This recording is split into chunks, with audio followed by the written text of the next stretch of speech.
Hey everybody, I'm so excited today to be here with Rebecca Mikkelson. So Rebecca is actually one of the three amazing authors that started Authors for Authors Publishing. And we're super excited because we're launching her second book today, The Anantalian Countess. And I have to say, it's been kind of a journey with this book, right? Oh yeah, it has been a lot of books and a lot of rewriting. I know, but so what's really interesting is for everybody who is watching this book is actually how I met Rebecca, how we met. So we actually found each other on this website called Scribophile, and this story was the first one that Rebecca had put up for critique. So what Scribophile does is for authors, it lets you swap critiques of your books. So you can critique other people's books, you can put your stuff up to get feedback, and it's a really great community. And it wasn't just me. I think Brandy was on it too, right? I don't know if she ever actually worked on my book, but we all met on the same site. So we all met. We were all in a group together with a couple other folks, and some of them we're still really, really close with. You'll see us market some of their books. And anyways, long story short, we said, you know what, this isn't working. We need the first story. So poor Rebecca got back to the drawing board. And that's why we have Anatalian Soldier, for everybody who has read that one. But let's talk a little bit about Countess. So, I just kind of want to know, like, what was your inspiration for the book? Like, where did that come from? I mean, the whole series in general. I'm a really big fan of history, and I originally wanted to write historical fiction, but I was living in Korea at the time, and I didn't have any access to like English libraries where I could get a lot better primary and secondary sources. There we go. I remember my schooling. To where I felt like I could accurately tell the story. So I said, okay, I'm going to make it a fantasy. And then if the history isn't quite right, it doesn't matter. So then that was my introduction to historical fantasy. I love it. And I feel like that's something I do too, right? Like I try to find historical things that are really interesting and go, well, what if this took place in outer space? Or what if this happened in this different place? Like, what might that look like? So it's super fun. So was there a particular historical event that inspired you or anything like that? I was really interested in the Wars of the Roses. You know, it's such a tumultuous time, and the kingdom switches hands so many times. And then, you know, I bring in some of the Plantagenet history into it, and I'll be really interested to see how many Easter eggs readers can find if they look out for them, because I like to sprinkle them in. So I didn't know that that's what it was based on, but now that I do know, I'm like, oh, Triburn. And wait, what? Oh shoot, now I'm forgetting. Tudor, that's right. Triburn, Tudor. Oh, are they the same thing? Maybe. Okay, so I don't want to give anything else away for before you read Countess, but all I'm gonna say is that if you know this, it's gonna open up a whole nother like funness of these stories. So I remember reading Soldier. I remember loving Soldier. What was the most interesting though is how it was just it was so different. Liam's experience and Margaret's experience, even though they had like the same people. So you have the Venn diagram and you have them on the opposite sides where like they barely connect and touch. But overlapping between those are all the different people that they have in common. And so that's really interesting that you drew for War of the Roses, because I think that really accurately describes like probably what it was like for a lot of folks in that time period where because of family allegiances and alliances, you might have some of the same people come through. It also explains how you're able to make some of these characters such bastards. Right. Right. I mean, they're, nothing really compares to history. You can write all the fantasy stories that you want, but to me, history is always going to be a lot more interesting because they're real people and they can be real devious. I have to say, Oliphant is still my favorite. So I still remember in Soldier the reveal because Margaret was with him and we didn't know it was him, and he seemed like an okay guy, but he didn't seem like the best guy. Right. And then we found out and I was like, oh, snap. Because that's how I react to surprises in books, as I say, with snap. Yeah, I really wanted to kind of lull the reader into a false sense of security. It's like, oh, here's this person. I very deliberately hid his last name. And then all of a sudden you get it and you're like, no. Yeah. Not this person. Yeah. And it's interesting because, and I think, so getting back into Countess a little bit, because I think that that's more about Margaret. Like, Soldier was definitely us understanding Liam, us understanding how Liam grew up, how it informed his decisions, his own struggle with, you know, he was brought up to do the right thing and he's with people who will do the wrong thing and not care. Yeah. And I feel like this one is more about, like, Margaret having to face reality and kind of, like, see the world for what it really is. Like, she starts to see that at the end of Soldier a little bit, but we're really getting more into, like, her understanding of the world. And I think to me that was the most interesting thing, is that although in the first book, although she was nobility, she behaved almost more like a commoner. Like, she didn't want to do the things that the nobility did. But here in the second book, even though she is technically a commoner, right, because the title never did get transferred to her, but now she wants to behave like she's nobility. So it's such an interesting twist for her character. Is there, other than, like, the motivations that we'll see when we read the book, which, by the way, this is why everybody needs to go read the book, because as you can see, super fascinating. Other than the motivations in the book, is there anything this, like, intrinsic in her? Like, is this part of a struggle for her? Like, what's the most interesting thing about her character? I think a little bit. I wanted to really play with the idea of learned helplessness and her overcoming that. Because, you know, you grow up in a certain way and then you learn to depend on other people and you don't learn how to solve your problems yourself. So now she's almost using this title as, like, her way out of that learned helplessness. Like, you'll notice in some of the chapters where if she has the option to rely on somebody else, she will. But, you know, this book and the coming book, she's really throwing off that yoke and coming into her own. I love it. I love it for sure. And so now here's a really, like, I guess this is, like, the question we always get asked as authors, right? Which is, like, well, why did you start writing? Like, what makes you excited about writing? My writing journey has been a little bit interesting. I would write for fun a little bit in my teens, and then I didn't really get started writing with any sort of seriousness until I lived in Korea, because I got married very young. I was 20 when I got married, and then, 6 months later, I'm living in Korea, away from everything and everyone that I know, and our apartment was maximum like 650 square feet. So there's only so many ways you can clean that house before you're bored out of your skull. And I couldn't find a job. So I said, okay, I've got this story in mind. I'm going to just write it down and see what happens. And then from there, it was like, okay, we're going to do a trilogy, which I laugh at myself now at, because it's now a 6-book series. And then, we're just going to keep going. We're going to finish this. We're going to get it published. And then from there, my husband encouraged me to get on to Scribophile because he had heard it before. And then here we are, publishers, editors, and authors. So exciting. Mm-hmm. So I do want to go back to, like, historical fantasy. And I want to say, like, something that I really love about your books is, and you do it, to me, you do it even better than Martin did, which is that it's not blam, kapow, magic fantasy. Mm-hmm. It's fantasy that feels very real. It's fantasy that's real people, real situations. We get to learn a little bit more about the religion of the culture in the book too. We get to understand a little bit more of the history. Like, we learn more about what happened before. Now that I know it's War of the Roses, I'm trying to figure out who's who in those mm-hmm. groups. I'm not going to say anything because I don't want to spoil anything. So what is it about this kind of historical fantasy that really, like, is exciting, though? Like, beyond the, it was easy because I didn't have to have perfect research. I could get away with okay research. Or, like, what part of it is just, like, fun? I mean, really, it's being able to kind of tell it however I want. Because, when you write just straight historical fiction, you have to get, like, the names and the places correct. Like, you can insert other characters, but, like, you have to get the history at least 85% correct, or otherwise you're going to be eviscerated in the reviews.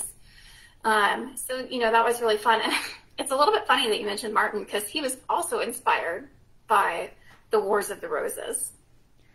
Yeah, no, that's why I did, is because I think it's so interesting. These so many authors have kind of done their take on it. So, oh, what's her name? Who did like the other Boleyn girl and Philippa Gregory. Thank you. So like, you know, she's written like up to those points, before those points, like she's written around that time period.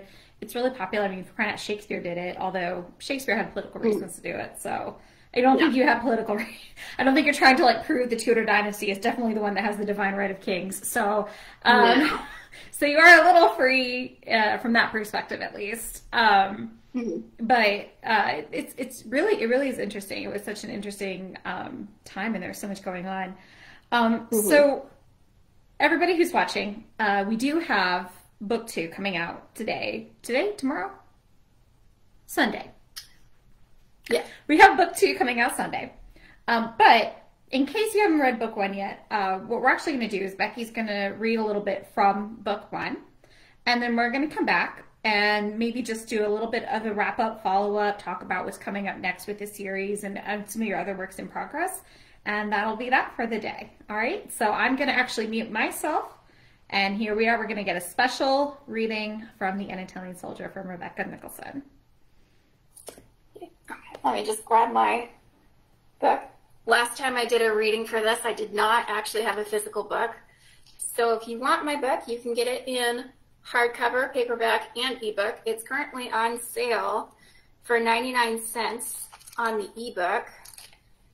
I'm going to be reading from chapter 12. It's one of my favorite chapters because you really kind of get to see Liam's personality the best in this chapter.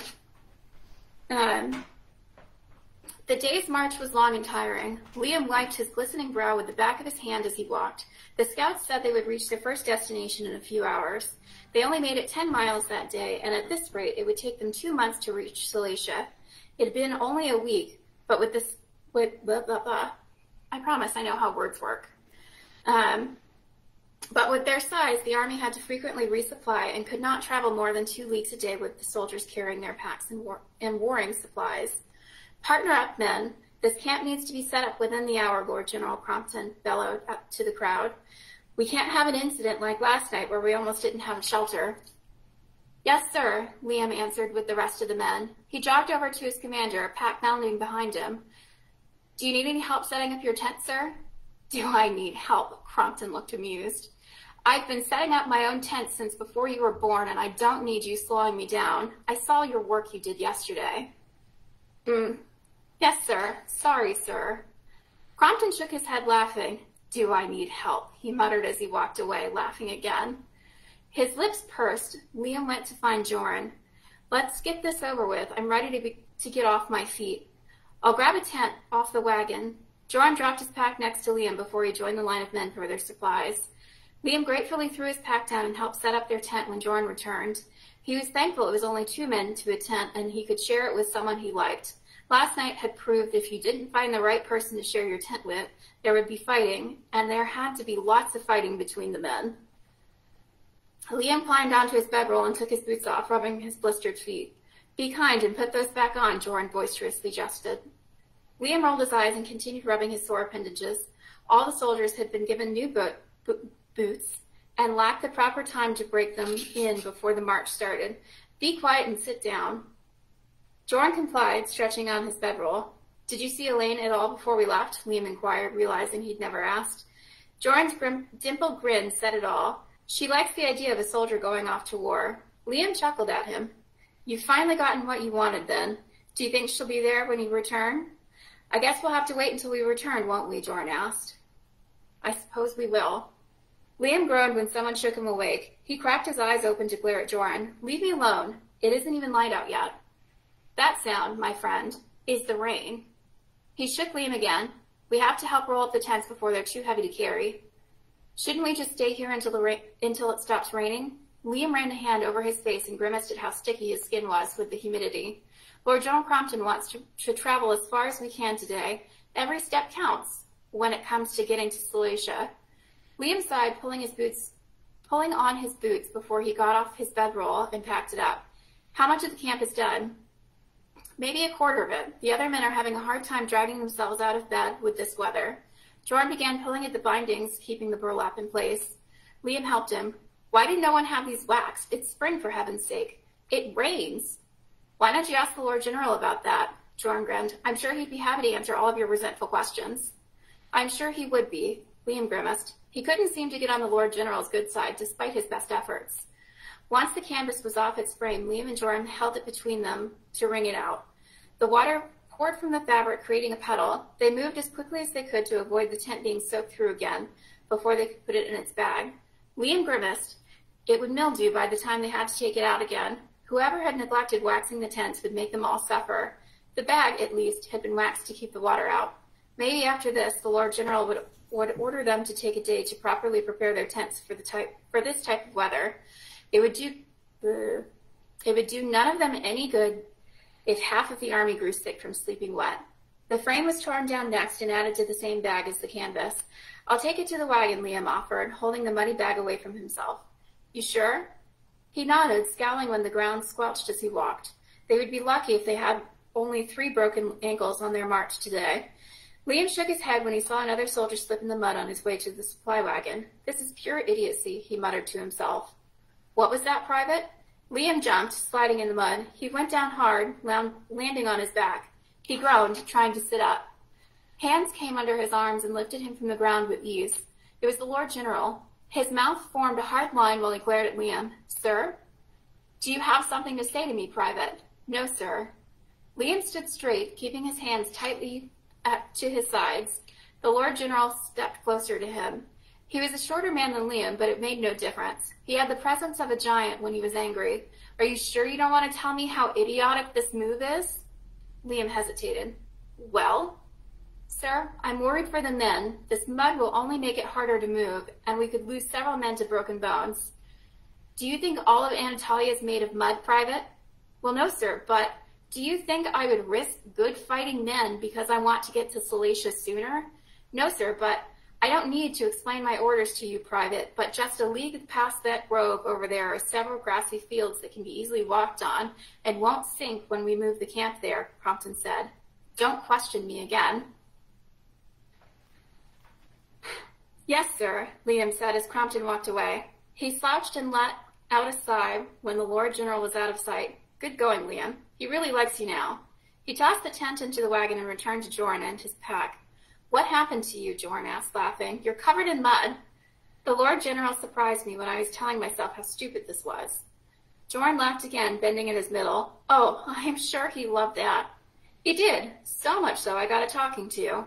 Liam wiped the mud from his neck before digging his shaving mirror from his pack. You're going to have to change into your spare, Jordan said as Liam examined himself. You look god-awful, and if the Lord General sees you like that again, you'll get another talking to. Why is it I just can't seem to get on his good side? You're trying too hard. You want to be on his good side instead of just doing your job and excelling with your actions. Liam sighed. You're probably right. I'll see you in formation, yeah? Liam nodded, unbuttoning his uniform jacket. Be careful what you say. Never, Jordan laughed, snatching up his pack and slinging it over his shoulder before he walked away. I'm going to skip a section to get to my most favorite section in this chapter. Liam grinned as they neared the city. Jordan was right. It was good to see new people. It had been a month since he'd seen anyone besides his fellow soldiers, and it lifted his spirits to see the bright colors of everyday clothes. A woman in a lavender jay dress and yellow shawl passed by, smiling at them both. Good day. Jordan took off his hat and bowed with a flourish. Good day to you, miss. She giggled and continued on, her cheeks rosier than they had been moments before. Jordan grinned at Liam, returning his hat to its place. It's good to be here. Do you smell that? Liam's stomach growled as he sniffed the air. It smells like bacon. Jordan lightly tapped Liam's chest with the back of his hand. Let's go get some breakfast, see if we can find any extras for defending our country. Liam grinned at him, following his nose to the eatery named the Blue Vine. Maybe we can actually find a recruit here. At least, that's what we'll tell people. The Blue Vine had a few patrons within and only a few men at the bar, shoveling food into their mouths. Let's sit at the bar. Liam nodded toward the men sitting there. I think we might have some luck recruiting after all. The pair split apart and sat on either side of the men already at the bar. The serving girl put a ceramic cup of water in front of them within moments of being seated. We got eggs and bacon and porridge. Bacon and eggs, they said together and laughed. It's been a while since we've had bacon, Liam commented, winking at the serving girl. Could we have some extra? She smiled. I'll see what I can do. Jorn grinned at her. Bless you. The man between Liam and Jordan snorted, shoveling another forkful of food into his mouth. Something wrong, friend? Jordan asked as the serving girl walked away. You'll be lucky if she even comes back, he said. She doesn't like anyone in this town. Liam shrugged. We aren't from this town. That's obvious, isn't it? The man looked between the two soldiers. Showing up here in uniform. Should I be guarding my cup in case you try to conscript me? No. Jordan took a long drink from his cup. I'm afraid the only people who drink at His Majesty's expense are the people who volunteer to. Can't say that I'll be doing that. The man sloppily drank from his cup of water, dripping down water dripping down his chin. He let out a gruff, satisfied sigh. I like my freedom, thank you, he said with a smirk. The serving girl came back from the kitchen with 3 plates, 2 heaping with eggs and 1 solely dedicated to steaming bacon. No extra charge, she said when she set them down. Got to keep our soldiers strong. The smirk smelled... Ugh, oh my goodness. I cannot stop tripping over my words. The smirk fell from the man's face, and he let out a grunt of protest. You told me you didn't have any extra to give when I asked. Shut up, Ed, the serving girl snapped. These soldiers are hungry. But I said shut it, she yelled before she turned to Jordan and smiled sweetly. Let me know if I can get you anything else. I will. The serving girl gave one last glare to Ed before she walked away. Liam pushed the plate of bacon closer to Ed. You're more than welcome to share. It's more than we can eat comfortably. You don't have to tell me twice. Ed snatched several pieces of bacon from the plate and wasted no time in shoving one of them into his mouth. You know, Jordan said between bites, we are recruiting if you know anyone who wants to join. I've no doubt we'll be treated just like this whenever we stop at towns, and I imagine even better once we win the war. We'll have women throwing themselves at us. Jordan waggled his eyebrows before shoving a piece of bacon in his mouth. What's the serving girl's name? Liam asked Ed. Mackenzie. What's something you can't get here? Anything they absolutely refuse to serve here. Liam watched in some disappointment as the other man left. At least there was still Ed they could try to conscript. The cook hates okra and won't go near the stuff. Mackenzie, Liam called when he caught sight of her. She rushed over to him, her cheeks pink. What can I do for you? Mackenzie, he smiled at her. I'm feeling a bit homesick, smelling all this wonderful food. I wonder if I might get a bowl of roasted okra. My ma used to make it for me any time I was feeling down. She hesitated. Well, Liam looked at her with sad eyes. It's been so long since I've last seen her, and I don't know if I will again. I'll see what I can do. Mackenzie disappeared into the kitchen. You're not going to get it, Ed laughed, shaking his head. They don't even have it in the place. Just do it, they heard Mackenzie screech from the back. She reappeared shortly afterward and smiled at Liam, resting a hand on his. We'll make sure you feel like you're at home. Thank you, Mackenzie. He picked up his hand and kissed her knuckles. I appreciate you taking such good care of us when we're away from our families. She blushed and pulled her hand from his. We've all got our parts to do. She slipped away to tend the other customers. I still don't think you're going to get it. Ed crossed his arms over his chest. Why don't you wait around and find out? Jordan asked.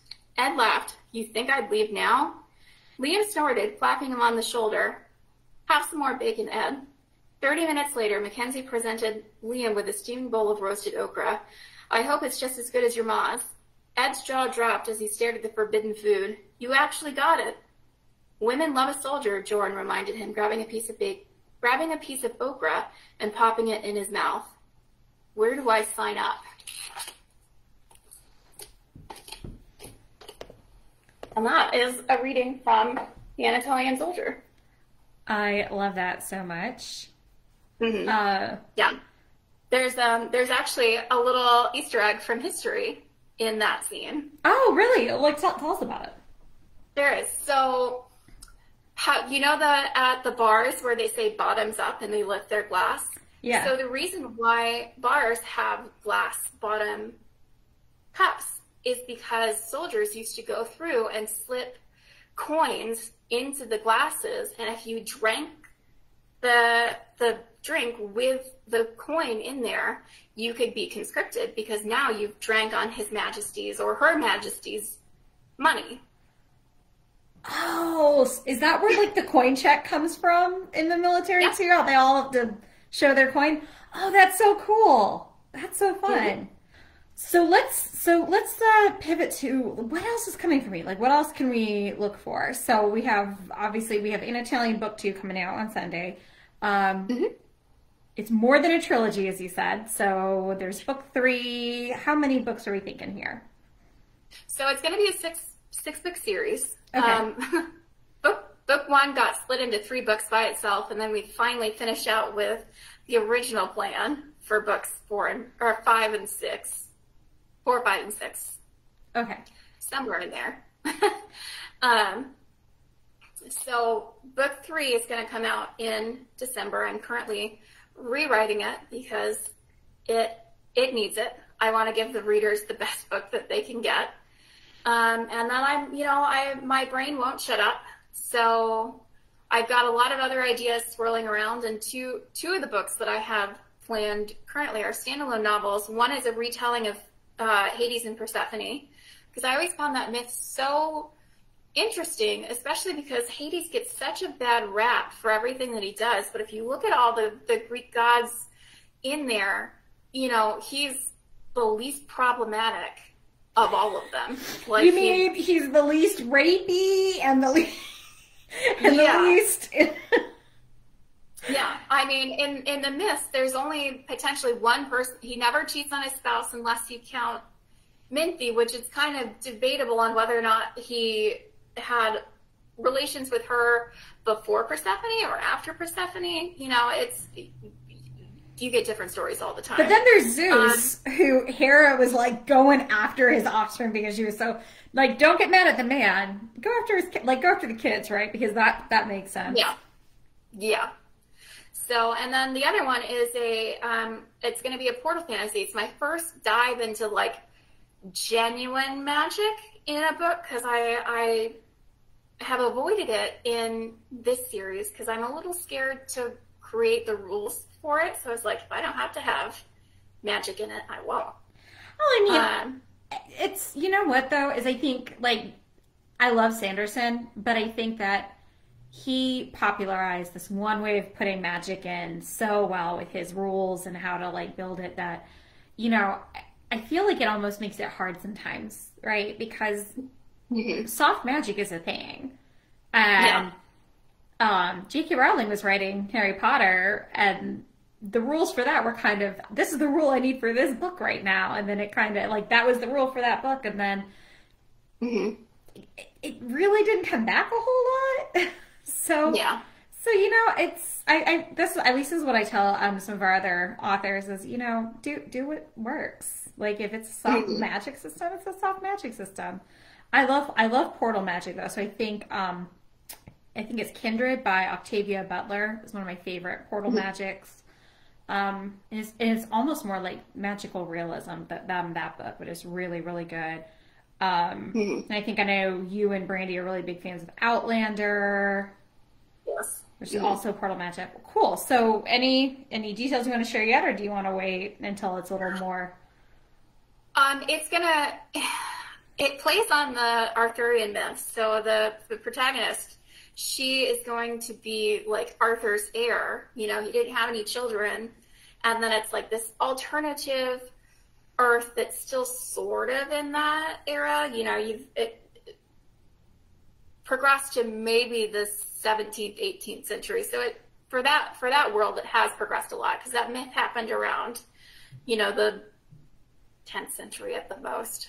Because I don't feel like researching that type of clothing in the 10th century, and I think it's ugly. So I was like, I'm going to put it whatever clothing genre I want. That was something that I liked that I feel like Robert Jordan did, is that he had so many different dresses on the girls, and they were from like all these different time periods. And then there was Min who's just like, I'm dressing like a boy, screw it. Yeah. I'm sorry, I'm rereading that right now.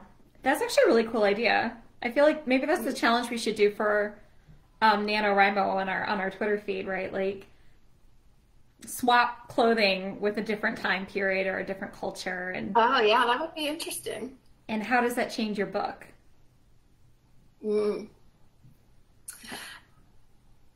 It would be so, you know, when she first gets into this alternative Earth, she is in like 20th century toward 21st century clothing, because it starts in year like 2020 before the pandemic happened. Before the Great Plague. You know, yeah, I don't want to bring plague to a whole new world.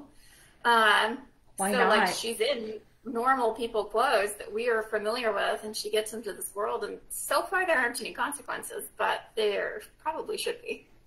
Although if she were to bring the plague, she would have created like a schism in the multiverse, right? Because then it would have been around and we would have been like, oh, we're used to this. We know what this is.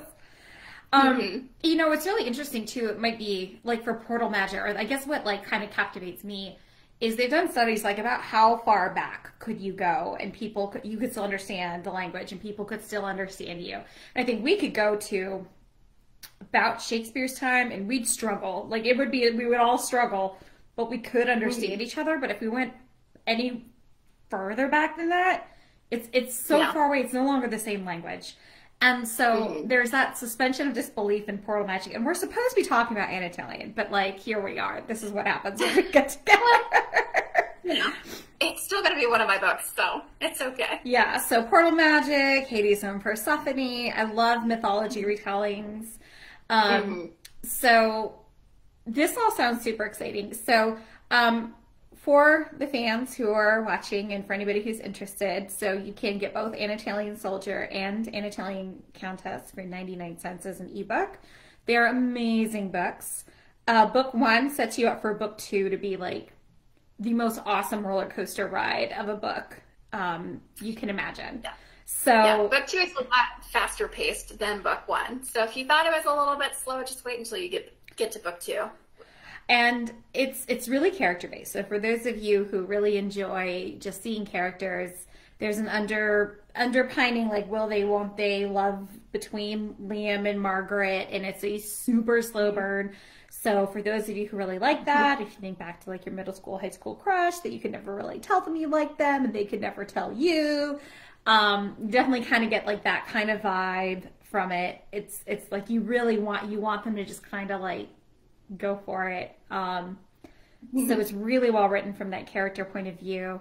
And like I said, they're on sale for 99 cents. They'll be on sale for a couple more weeks. We do support libraries, so you can always ask your local library. If I know money's tight for everybody right now with inflation, so you can always ask your local library if they can get the copy of the book for you. We are also really asking everybody, please read and review the books. Reviews help us out. They help other people find books that they like. So if you like the book, talk about why you liked it. Talk about books that it made you think of in the review, because that's going to help other readers know. And even letting us know, let us know what you liked, what you didn't like, because that's going to help us when we're editing to go, you know what, we got feedback. So we should think about that as we write more books. Don't forget, you can also... coming out today, there'll be a way to sign up for our newsletter. We'll send out that newsletter. We promise not too much, like once a month at most. And we just let you know when a new book's coming out, if it's going to be on sale, so that you can wait and try to get things when they're at the best prices. And it's also a great option where you get to learn a little bit more about our authors, you know, just kind of know what else is going on with the group. All right. Well, thanks so much, Rebecca, for taking some time with me today. We really had a really good time, I think. And yeah, if everybody else, enjoy the rest of the party. And we will be back next month for The Perilous Keep. The Perilous Keep, yeah. I keep wanting to call it Exile. It's not Exile, it's the Perilous Keep. Exile 2, The Perilous Keep. All right, thanks so much, and have a great day.